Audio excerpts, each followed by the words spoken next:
Kita memulai dengan sebuah informasi, efek dari sebuah kebijakan otoriter yang awalnya membatasi gerakan manusia untuk meniadakan virus. Namun sekarang ternyata terjadi ledakan yang tidak bisa dibendung lagi. Karena kesalahan fatal dalam kelolaan pandemi di tahun 2020 kemarin berimbas 2 tahun kemudian, yaitu sekarang. Xi Jinping saat ini sedang menatap tajam gelombang tsunami virus yang sedang menerjang Tiongkok tahap 1. Namun semua analis kesehatan mengatakan gelombang kedua akan lebih besar dan gelombang ketiga adalah tsunami yang tidak tertahankan lagi bagi Tiongkok. Coba kita renungkan sebentar sebagai intermezzo. Kalau kakak tertua mendapatkan semua ini, apakah adiknya yang mengcopy paste semua kebijakan kakak tertua akan juga mendapatkan gelombang yang sama sebentar lagi? Efek yang sama?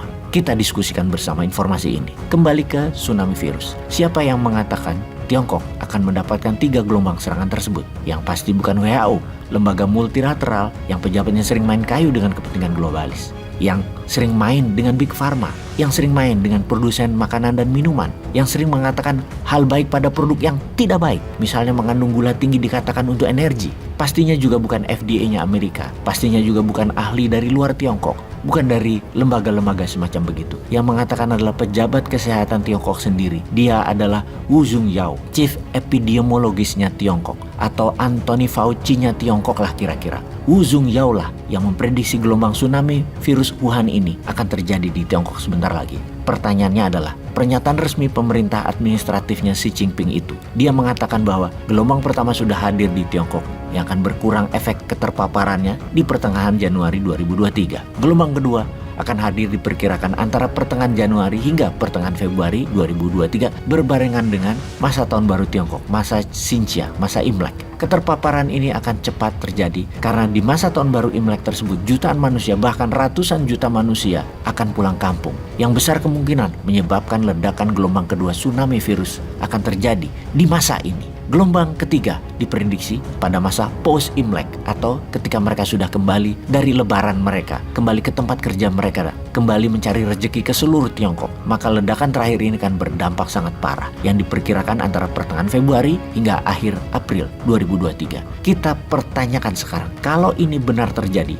apakah artinya kebijakan zero covid policy-nya Xi Jinping telah gagal? Padahal sudah 7 bulan ini Tiongkok serius sekali mengunci warganya, di lockdown, hingga puncaknya ada 27 kota seluruh Tiongkok, bahkan Shanghai pusat keuangan finansialnya Tiongkok, hingga Beijing ibu kota negara pemerintahan Tiongkok merasakan impactnya, di lockdown, ditutup. Sebagai tambahan informasi, dalam 3 bulan terakhir Tiongkok sudah membangun banyak tempat isolasi dan menambah lebih 120.000 tempat tidur pasien baru. Ada apa dengan ini semua? Bukan hanya 3 gelombang tsunami virus yang akan dihadapi Tiongkok dalam prediksi Wu Zhongyao, namun angka keterpaparan akan mencapai 60% populasi Tiongkok dan diperkirakan akan membunuh 1 juta penduduk Tiongkok. Sungguh perkiraan ini adalah sebuah jumlah yang mengerikan, sangat menakutkan. Dalam sebuah video baru-baru ini yang dirilis dari Hong Kong, maka bisa dilihat banyak sekali penduduk yang panik menyetok kebutuhan pangan, obat-obatan seperti vitamin, painkiller, dan jamu-jamuan Tiongkok. Penduduk saling berebutan di pasar dan toko obat.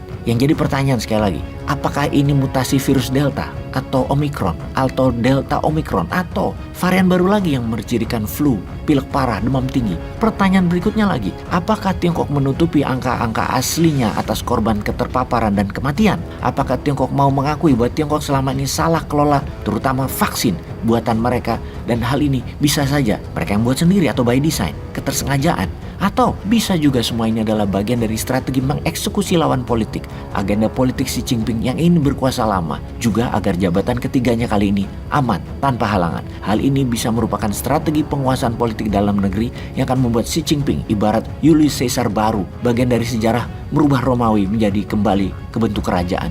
Xi Jinping mau menjadi emperor Tiongkok baru. Siapa yang tahu?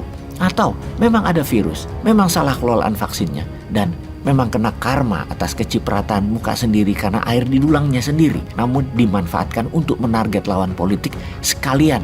Selain membangun kekuatan dari dalam atau road to new Mao, road to new emperor, siapa juga yang tahu? Bagian dari menakuti dunia. Gue lepas nih virus ke seluruh dunia kalau titik-titik-titik. Nah, ini juga ancaman buat dunia. Sahabat, sampai di sini saya minta komen Anda. Lalu kita lanjutkan. Apa yang akan terjadi di dunia selanjutnya kalau ternyata virus itu memang menyerang Tiongkok sama seperti Wuhan di tahun 2020? Akankah menyebar ke seluruh dunia? Akankah virus ini juga akan menerjang Indonesia dalam 3 gelombang besar, yaitu keterpaparan sebelum lebaran, selama mudik lebaran, dan pasca lebaran? Sehingga akan ada masalah kesehatan nasional. Sekali lagi, kalau peristiwa ini terjadi, yang ini agak beda efeknya karena di tahun 2020 mungkin kantong masih pada tebelan sedikit. Namun kalau sekarang jangankan kantong tebal, hati sudah tipis bawaannya pengen makan orang aja. Apalagi pejabat yang membiarkan kebobrokan ini terjadi. Jadi harus bagaimana dong kita?